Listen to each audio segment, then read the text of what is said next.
Bonjour et bienvenue à l'émission Chrétien comme Christ. Nous sommes heureux de vous retrouver sur notre plateau avec Christine Bonjour. et Nathanaël, Bonjour. ainsi que moi-même. Et aujourd'hui, nous allons parler d'un sujet surprenant. L'enlèvement. Beaucoup de choses sont dites à ce sujet-là, mais nous allons voir ce que la Bible en dit et Christine va nous lire un texte dans Thessaloniciens, je pense. C'est ça, la première épître de Thessaloniciens, chapitre 4, à partir du verset 13. Paul nous dit « Nous ne voulons pas, frères et sœurs, que vous soyez dans l'ignorance au sujet de ceux qui sont morts, afin que vous ne soyez pas dans la tristesse comme les autres qui n'ont pas d'espérance. En effet, si nous croyons que Jésus est mort et qu'il est ressuscité, nous croyons aussi que Dieu ramènera par Jésus et avec lui ceux qui sont morts. Voici ce que nous vous déclarons d'après la parole du Seigneur. Nous, les vivants, restés pour le retour du Seigneur, nous ne devancerons pas ceux qui sont morts. En effet, le Seigneur lui-même a un signal donné, à la voix d'un archange et au son de la trompette de Dieu, descendra du ciel, et ceux qui sont morts en Christ ressusciteront d'abord. Ensuite, nous qui serons encore en vie, nous serons tous ensemble enlevés avec eux sur des nuées à la rencontre du Seigneur dans les airs, et ainsi nous serons toujours avec le Seigneur. Waouh, l'apôtre Paul est vraiment clair, il parle de ceux qui seront restés pour l'avènement de Jésus-Christ et de ceux qui sont morts en Christ et qui vont ressusciter pour qu'ensemble on soit enlevés avec le Seigneur. Oui, quelle révélation l'apôtre Paul avait justement de ce retour, du fait que à un certain moment, on allait être enlevé, il va y avoir l'enlèvement des saints, l'enlèvement de ceux qui sont en Christ, oui. De ceux qui sont chrétiens comme Christ, de toutes ces personnes-là, de ceux qui sont morts avant et de ceux qui seront encore en vie. À un certain moment, on va tous aller le rejoindre. Et Paul avait cette révélation quand il décrit cela, c'est comme s'il l'avait vu quelque part. Oui. C'est comme s'il Oui. il dit, regardez, ça, je l'ai vu, c'est ce qui va se passer, c'est comme ça que ça va se passer. Et puis, ce qui est glorieux, c'est qu'on peut dire que nous serons avec lui pour l'éternité. Et finalement, le bonheur, c'est cela. C'est d'être avec Jésus. Et déjà, aujourd'hui, on peut vivre ce bonheur, mais on a aussi cette espérance qu'un jour, on va aller le rejoindre. Et puis là, on sera face à face. Il n'y aura plus aucune séparation, plus rien entre nous, mais ce sera glorieux. C'est pourquoi, ici-bas, on doit vivre cette intimité avec Jésus-Christ, avec le Saint-Esprit. Il nous a donné le Saint-Esprit pour cette intimité. Je vous envoie un autre consolateur qui sera toujours avec vous. Et non seulement ça, mais il va aussi nous enseigner des choses à venir. Et on voit que Paul avait cette intimité avec le Saint-Esprit qui va lui donner des révélations. Et ces révélations vont traverser les siècles pour venir à notre rencontre aujourd'hui. Ouais. La parole de Dieu est une parole de révélation qui nous révèle des choses cachées. Les mystères, l'apôtre Paul parle souvent de mystères, mystérios, c'est-à-dire des choses que Dieu révèle en son temps à ses enfants, dans le temps de Dieu. Et nous sommes dans le temps de la révélation au niveau de l'enlèvement. Et Paul a déjà reçu cette vision il y a 2000 ans. Et puis là, aujourd'hui, il y a comme une effervescence, non seulement par rapport aux événements mondiaux, que Paul ne pouvait pas connaître à son époque, mais qui parfois il décrit dans les Écritures, et ce qui se passe aujourd'hui, présentement, là où nous sommes, n'est-ce pas? Et on voit qu'il y a effectivement un temps pour cet enlèvement. Et nous sommes dans ce temps-là. Dieu nous dit, c'est le moment, c'est maintenant. Préparez-vous à être enlevés. Oui, et puis aussi, comme Paul, comme on le disait dans l'émission précédente, il n'est pas question d'attendre le retour de Jésus pour avoir cette intimité avec Dieu, pour le rencontrer, pour être près de lui. Parce que quelque part aussi, on ne peut pas être un chrétien comme Christ, on ne peut pas être un vrai chrétien dans ce sens-là du terme, si on n'a pas cette intimité avec Dieu. Un chrétien, c'est quoi? C'est d'abord et avant tout, pour devenir chrétien, il faut rencontrer Jésus. Il faut avoir cette rencontre avec lui. On ne rencontre pas une doctrine, on ne rencontre pas une Bible, on rencontre Jésus, une personne qui est là, qui veut être proche de nous, qui veut qu'on apprenne à le connaître, qui nous connaît déjà très bien, qui est venu nous chercher. La Bible nous dit, c'est pas vous qui m'avez choisi, mais moi je vous ai choisi. Donc c'est lui qui nous a choisis et il nous a fait cet honneur de pouvoir le rencontrer. Et on ne veut pas juste le rencontrer une fois, mais on veut le connaître, et pour le connaître, on doit le rencontrer encore, et encore, et encore, et encore. Et donc cette relation avec Dieu, où là il dit, on sera avec lui, il nous emmènera et on sera avec lui, c'est extraordinaire, mais savoir qu'on peut vivre ça déjà maintenant, aujourd'hui, c'est encore plus extraordinaire. Parce que si on n'a pas cette relation, comme je le disais, on ne va pas être un chrétien comme Christ. On va s'en tenir à des doctrines, on va s'en tenir à des tu peux pas, tu dois pas, c'est comme ça, pas autrement, pourquoi, je sais pas, mais et on va être comme dans une prison, alors que Jésus nous a appelés à la liberté. Il nous libère. La liberté par rapport au péché, la liberté aussi par rapport à ce qu'on appelle la religiosité, la religiosité négative, dans le sens où, voilà, on est coincé dans des doctrines, dans des lois qui, au lieu de nous aider à nous approcher de Dieu, nous éloignent de lui. Et donc, cette relation, cette préparation à l'enlèvement, comme on est en train de parler, elle se fait aussi dans cette intimité, dans cette recherche de connaître Dieu, pas mentalement, mais connaître Dieu de manière à expérimenter Dieu. Exactement. Exactement. Enfin, là, tu as vraiment bien décrit la préparation, finalement, à l'enlèvement. Jésus vient rechercher son épouse. Il vient rechercher sa fiancée. Et quelle est la caractéristique de la fiancée, sinon vraiment d'être en contact et de rechercher la présence de son fiancé de plus en plus, pour le connaître de plus en plus. Parce que quand il viendra nous chercher, on sait qu'il y aura cette période des noces, les noces de l'agneau.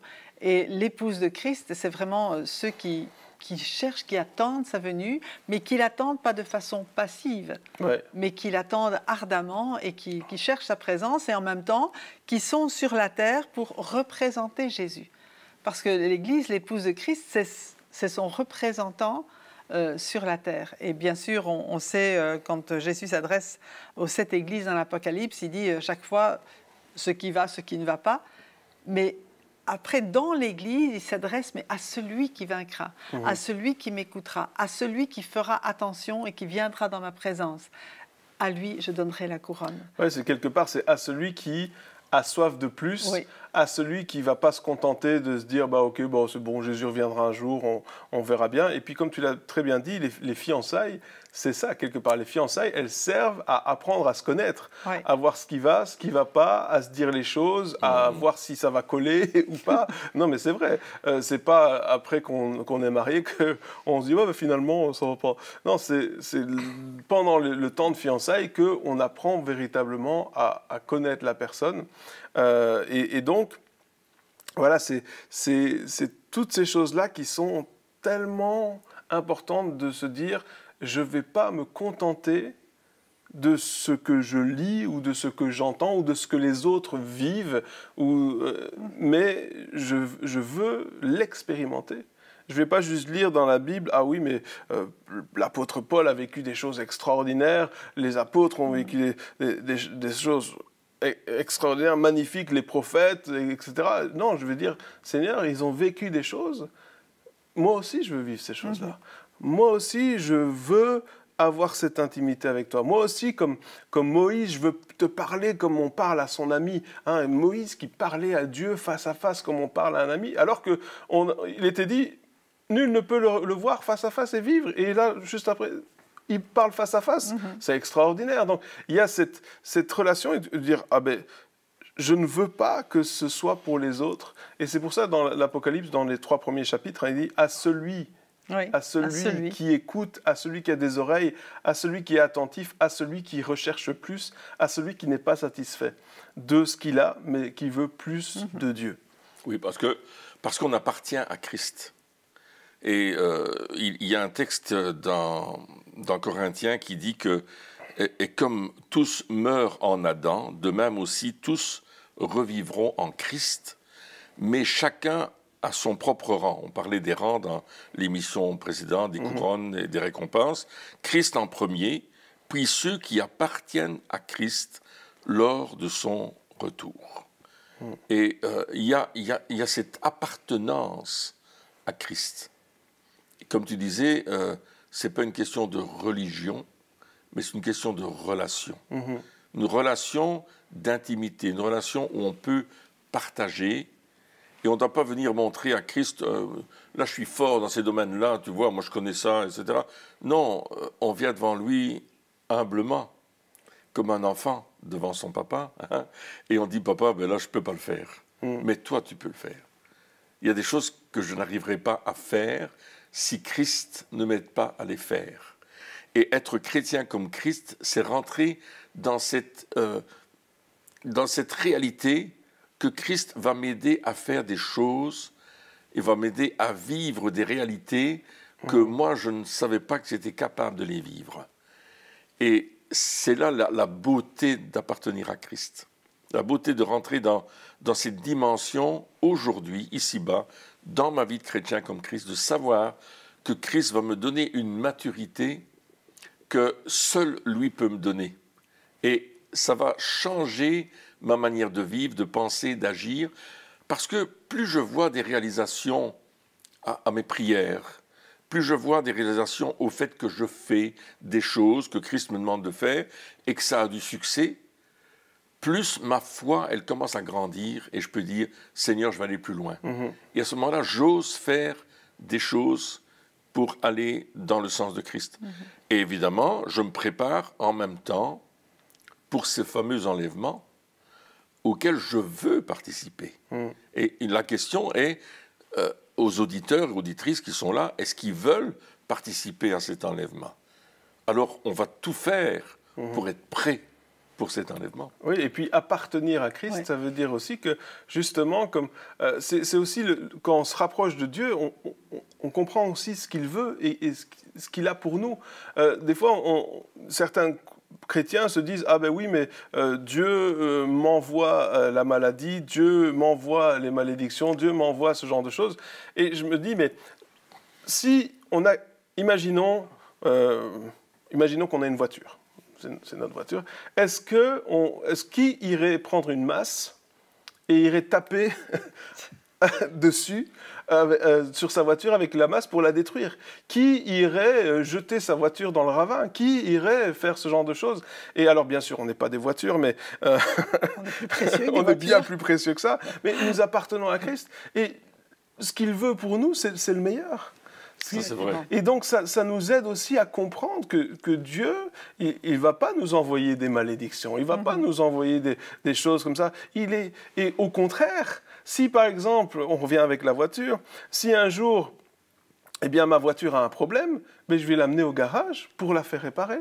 Si un jour, il y a un accident, il y a quelqu'un qui détruit la tôle de ma voiture, eh bien, je vais l'amener au carrossier pour la réparer et je vais prendre soin. Et je pense que, alors, on est bien plus précieux que des voitures, encore une fois. Hein. Oui, mais c'est une bonne image. Quand même.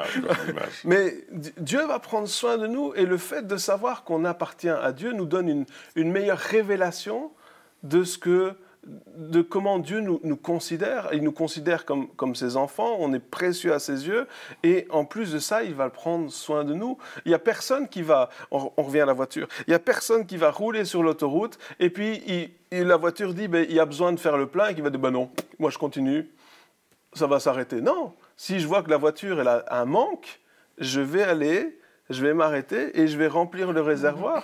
Et il y a, comme la Bible nous dit, hein, regardez les oiseaux du ciel, ils ne sèment, ne moissonnent, mais le Père prend soin d'eux, on est bien plus précieux que ça. Dieu va toujours pourvoir à nos besoins, il va toujours être attentif à ce dont on a besoin. Et donc cette révélation d'appartenance à Dieu nous donne aussi de savoir combien il prend soin de nous, et puis les droits aussi que nous avons, enfin plein de choses. Et les devoirs. Et les devoirs. Mais c'est vraiment un privilège. Oui. Hein, la Bible dit aussi, nous sommes son peuple, le troupeau de son pâturage, le troupeau que sa main conduit. Et c'est vraiment un privilège de savoir que nous appartenons à quelqu'un d'aussi bon, d'aussi attentionné et qui prend soin de nous. Mais d'un autre côté, ça nous permet de prendre conscience que nous ne nous appartenons plus à nous-mêmes. Oui, parce que ma voiture, c'est moi qui décide où elle va. Exactement. Et c'est pas elle. Donc ça aussi, c'est vraiment important. Si nous appartenons à Christ, eh bien, c'est lui qui va conduire nos vies et on va se laisser conduire par lui et pas lui opposer. Laisser conduire. Ah, la voiture, c'était pas mal finalement.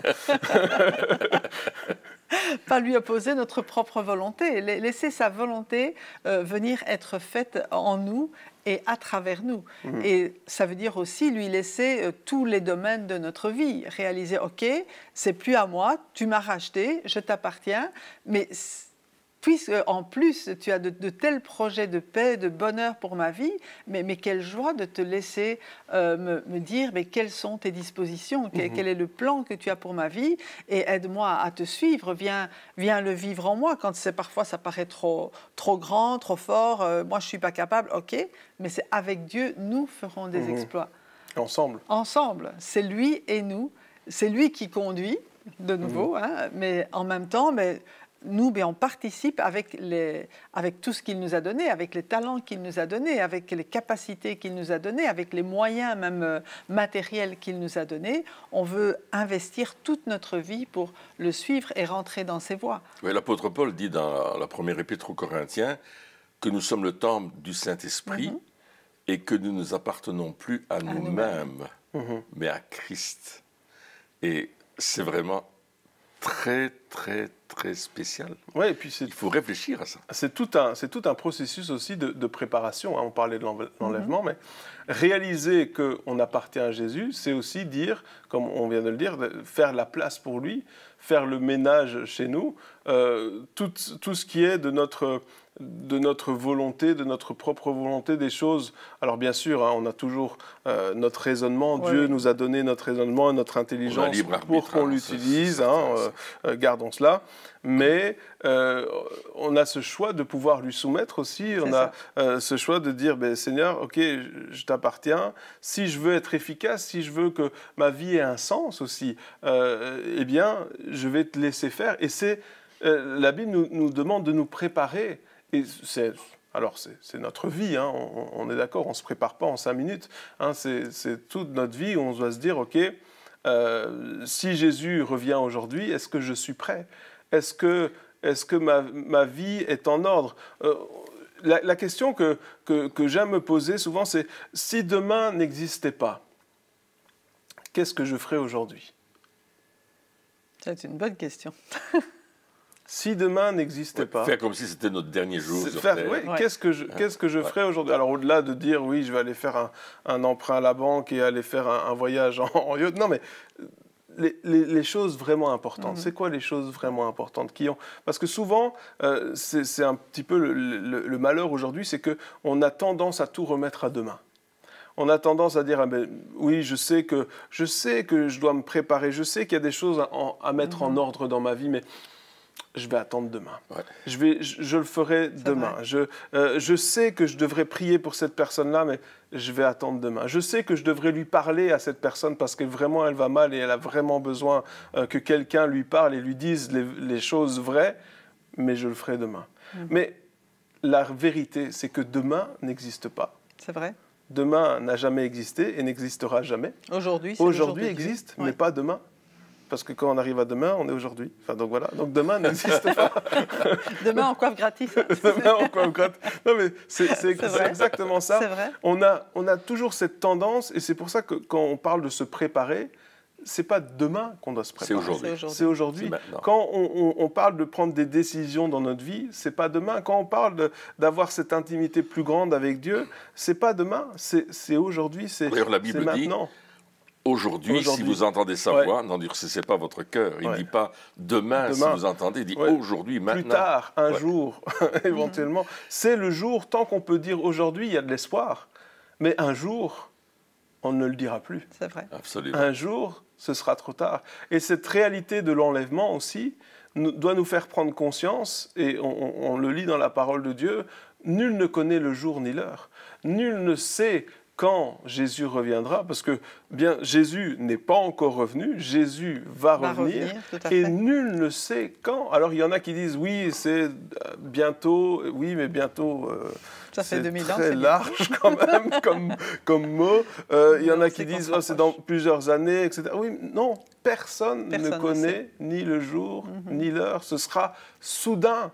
Ouais. Et je dois me poser la question aujourd'hui. Je dois me poser la question maintenant. Et chacun des auditeurs doit se poser la question, et nous aussi qui sommes là, est-ce que je suis prêt pour le retour de Jésus? Est-ce qu'il y a encore des choses dans ma vie qui ne sont pas en ordre? Est-ce que je fais tout vraiment pour avoir cette relation avec Dieu, ou est-ce que je laisse encore certaines choses m'empêcher d'être plus proche de lui? Est-ce qu'il y a encore des choses qui dominent ma vie qui ne sont pas de Dieu? Est-ce qu'il y a encore des choses qui ont plus d'importance dans ma vie que Dieu? Et si la réponse est oui, la décision à prendre maintenant aujourd'hui est de dire « Seigneur, ces choses-là, je veux m'en débarrasser aujourd'hui. » Libère-moi de cela. Et Dieu veut le faire. Dieu veut nous libérer de ces choses-là parce qu'il a tellement envie d'être près de nous qu'il est prêt à tout faire pour que nous puissions être près de lui. Oui. Donc ce que ça revient à dire, Amen. Les domaines qui n'appartiennent pas encore à Christ. Ouais. Parce qu'on dit qu'on appartient à Christ. Et il y a certainement des domaines de notre vie à chacun qui ne lui sont pas encore soumis. Et Dieu nous dit, fais-le maintenant, soumets-le. Ouais. Et c'est le moment de dire, Seigneur, il y a tel domaine, il y a certainement que les auditeurs qui sont à l'écoute, les auditrices se disent, ah oui, dans ce domaine-là, maintenant, il faut que je fasse un effort. Fais-le aujourd'hui, fais-le maintenant, fais-le présentement, là où tu es, en disant, Seigneur, je te soumets ce domaine-là. Il y a peut-être des pardons que tu dois donner, peut-être des réconciliations qu'il faut avoir, peut-être tu dois aller voir des personnes que tu n'as pas été voir alors que Dieu te l'a demandé, et peut-être faire des dons que tu dois faire, que tu n'as pas fait, que ce soit financier ou matériel ou de la nourriture ou des choses comme ça. Il y a des choses à faire maintenant, parce que le temps il passe très vite. Et il y a des choses que tu dois faire aujourd'hui, maintenant, ou bien que tu as fait dans ta vie, et puis ils ne vont pas se répéter. C'est maintenant qu'il faut le faire. Ouais. Après, tu n'auras plus l'occasion de le faire. Et c'est tellement rapide, ça change tellement vite, que c'est maintenant. Quand tu as la décision à prendre, c'est maintenant. Et il faut le faire tout de suite. Oui, il est dit qu'il faut racheter le temps parce que les jours sont mauvais. Donc, racheter le temps, ça veut dire arrêter d'attendre, arrêter d'être paresseux. Et il faut dire les choses comme elles sont. Aujourd'hui, il y a cette tendance à être paresseux, à se dire, bon, on a le temps, j'ai le temps, je vais me reposer parce que, voilà, moi, j'ai besoin de, je dois me reposer. Alors que il faut racheter le temps. Et il faut dire maintenant, Seigneur, voilà, peut-être en toute simplicité, vous pouvez prier, vous pouvez demander à Dieu en toute simplicité, disant, Seigneur, tu vois, de ce domaine-là dans ma vie, là, j'y arrive pas. Là, vraiment, j'ai du mal. Aide-moi, s'il te plaît. Je veux m'en débarrasser. Et pour m'en débarrasser, Seigneur, aide-moi à être plus près de toi. Parce que finalement, on réalise, des fois, on se dit, si je veux être plus proche de Dieu, il faut que je me sanctifie davantage. Et c'est vrai. Mais ce qui se passe en réalité, c'est que lorsque nous nous approchons de Dieu, nous avons un besoin de sanctification. Ah oui, c'est l'inverse qui se passe. C'est de dire, Seigneur, je m'approche de toi, et puis Seigneur dit, ah oui, mais ça, il faut... Ah ok, je vais l'enlever, parce que tout d'un coup, je commence à avoir facile à enlever ces choses-là.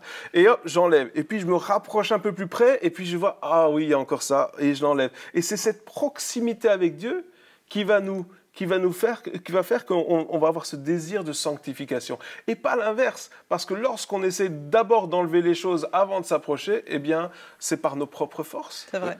Et ça rejoint cette phrase de la Bible qui dit « Soyez saints comme votre Père Céleste est saint ».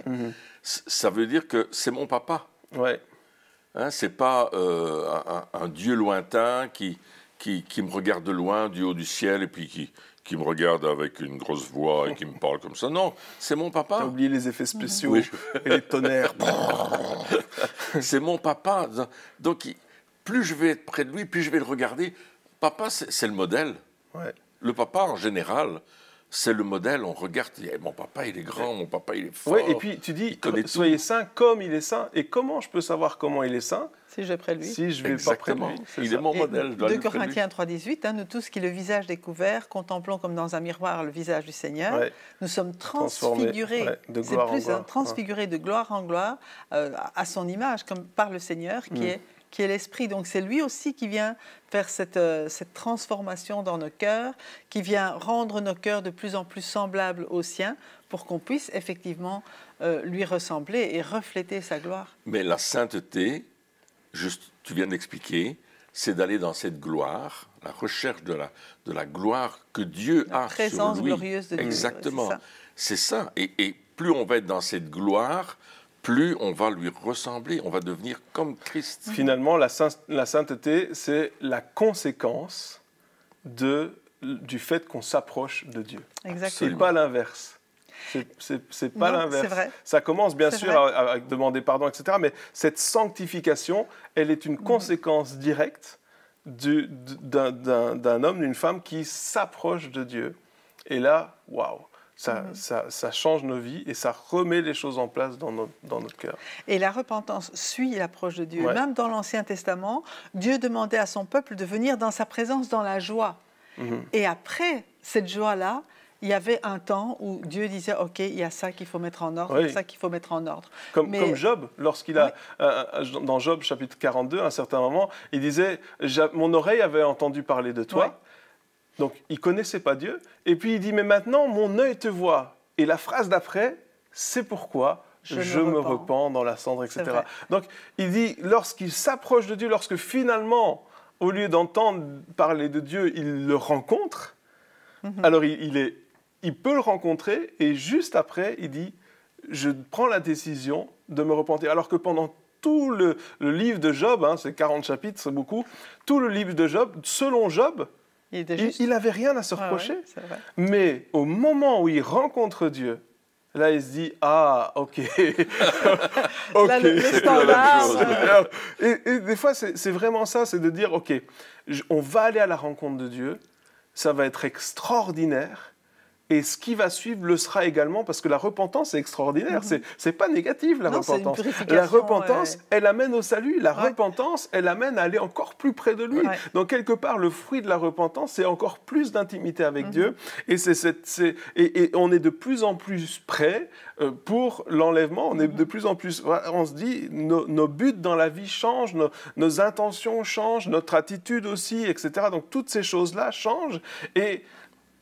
c'est extraordinaire de pouvoir simplement s'approcher de Dieu et savoir, et ça c'est tellement extraordinaire de savoir que Dieu a bien plus envie d'être près de nous que nous n'avons envie d'être près de lui. Donc, des fois on se dit, ben non, peut-être Dieu n'a pas envie. Non, non, Dieu, il languit après le fait que nous soyons proche de lui, nous ayons cette intimité avec lui.